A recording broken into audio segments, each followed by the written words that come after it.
Well, so I think to some degree, the whole lawsuit for Ripple was about what is Ripple, which is a privately funded company that raised venture capital and issued stock associated with that. Those are securities. What is XRP, which is a technology, an open source technology that is kind of native to our products.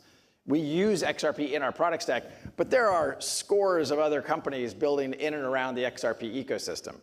People will say things like, well, XRP has a CEO. And I'm like, who is it? Ripple has a CEO. That's me. There's scores, if not 100 other CEOs building around the XRP ecosystem. And I think that's when I hear people say that, I think, okay, they're not educated about what's going on. And so we need to educate people. Obviously, you see that in a number of other tokens where there's a very distributed, very open source community.